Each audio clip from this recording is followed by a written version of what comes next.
Hey everybody, this is Steve Krause, and I'm coming at you today from my home office.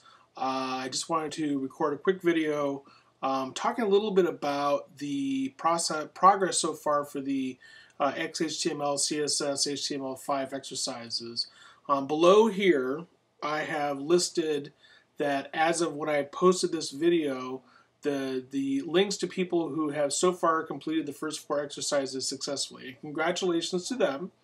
And for those of you who haven't, it's time to get going with it. So let me just give a couple quick reminders and a tip, if you will, on how to succeed at these exercises. Okay.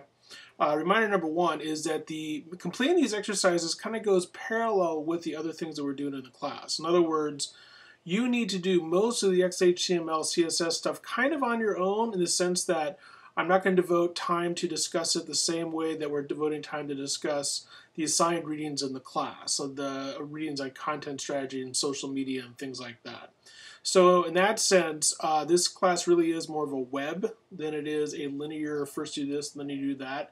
And in that sense, making the web pages is something that goes along with the other things. Okay, so in terms of the order of things. The second thing is that if you have questions, by all means ask. Ask me, ask each other, etc. Bear one thing in mind. My experience has been that often people will email me questions, and then a few hours later, before I even have a chance to respond to them, they will have sent me another email saying, "Oh, never mind, I figured it out." So if I don't respond to you right away, it's in part a strategy, because usually people are able to figure this stuff out on their own, and I'd rather you figure it out on your own than me having to tell you what it is to do. The next point, I guess is the third point I'm making here, is really what you need to do is, read the book, because it's all right in here. If you follow through the book, if you follow the instructions, it'll work. That's just all there is to it. That's how I develop the exercises, and that's how you'll succeed at them. So if you haven't had a chance to look very closely at the book, or if you've been kind of skipping around or whatever, read this more carefully. The next thing is that read this book and follow the instructions on how to do XHTML and CSS exactly. Okay, the thing about HTML and CSS is that there's no sort of close. It's either right or it's wrong.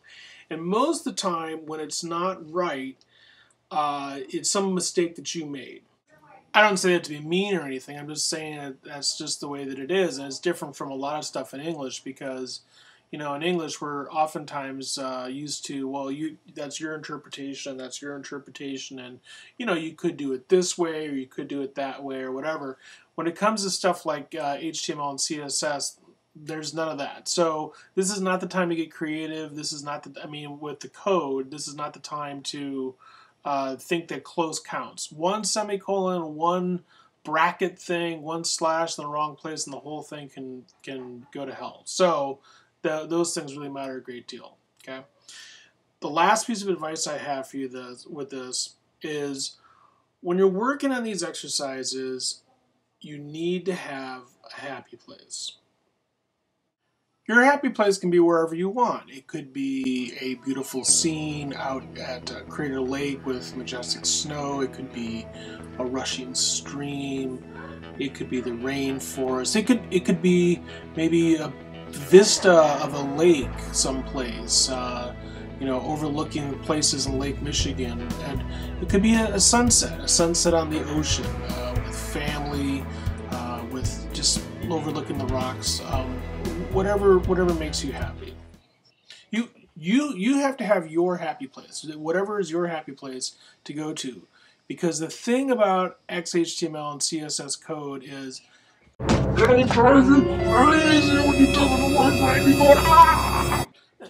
that doesn't do any good. Okay, so when you're in a place where it's not working, happy place, just relax. Okay, and remember, I'll be here to help you through this stuff too. So if you get stuck, I'll be there to help you get through it.